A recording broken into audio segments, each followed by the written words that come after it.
দেশের আর্থিক নিরাপত্তা ব্যবস্থার গুরুত্বপূর্ণ অংশ হলেও বীমা খাত নিয়ে দীর্ঘদিন ধরেই রয়েছে নানা প্রশ্ন। গ্রাহক সেবা, দাবি নিষ্পত্তি থেকে শুরু করে সুশাসনের ঘাটতি সব মিলিয়ে মানুষের আস্থার সংকটে রয়েছে খাতটি। এমন বাস্তবতায় বীমা খাতে সংস্কার ও জন আস্থা ফিরিয়ে আনার ওপর গুরুত্বারোপ করেন প্রধানমন্ত্রীর অর্থ ও পরিকল্পনা উপদেষ্টা ডক্টর রাশেদ আল মাহমুদ তিতুমির। শনিবার রাজধানীর একটি হোটেলে আইআরএফ আয়োজিত বাজেট পরবর্তী আলোচনা সভায় তিনি বলেন, দীর্ঘদিনের সুশাসনের ঘাটতি ও কমিশন নির্ভর সংস্কৃতির কারণে এ খাতে মানুষের আস্থা কমেছে। তাই গ্রাহকের ন্যায্য অধিকার নিশ্চিত, শক্তিশালী নিয়ন্ত্রক কাঠামো গড়ে তোলা এবং সেবায় ডিজিটালাইজেশন বাড়ানোর মাধ্যমে বীমা খাতকে আরও স্বচ্ছ, জবাবদিহিমূলক ও জনমুখী করে গড়ে তোলার তাগিদ দেন তিনি। জনগণের আস্থা, জনগণের বিশ্বাস, জনগণের এর অধিকার নিশ্চিত করতে পারে হচ্ছে রেগুলেটরি বডি।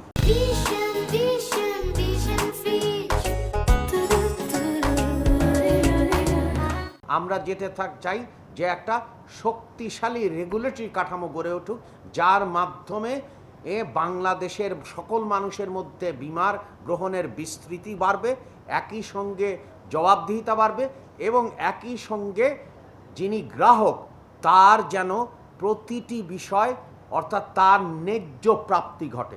এদিকে জনগণের আস্থা ফিরিয়ে আনার পাশাপাশি বীমা খাতকে দীর্ঘমেয়াদী বিনিয়োগের নির্ভরযোগ্য মাধ্যম হিসেবে গড়ে তোলার আশা বীমা উন্নয়ন ও নিয়ন্ত্রণ কর্তৃপক্ষের। বীমা খাতকে একটি দীর্ঘমেয়াদী বিনিয়োগ শ্রেণী হিসেবে প্রতিষ্ঠা করা, এই লং টার্ম ক্যাপাসিটি আমরা কিভাবে রিটেইন করতে পারি, বিল্ড করতে পারি, ইন্সপেকশনই বলেন, অ্যাকচুয়ারিয়ালি বলেন, সব ব্যাপারে আমাদের এটা দরকার আছে। বীমা খাতের উন্নয়নে শিক্ষা খাতেও সংস্কার জরুরি বলে মনে করেন সংশ্লিষ্টরা। তিনি অত্যন্ত ডিটেইলস। অন্তরা সেন, সময় সংবাদ, ঢাকা।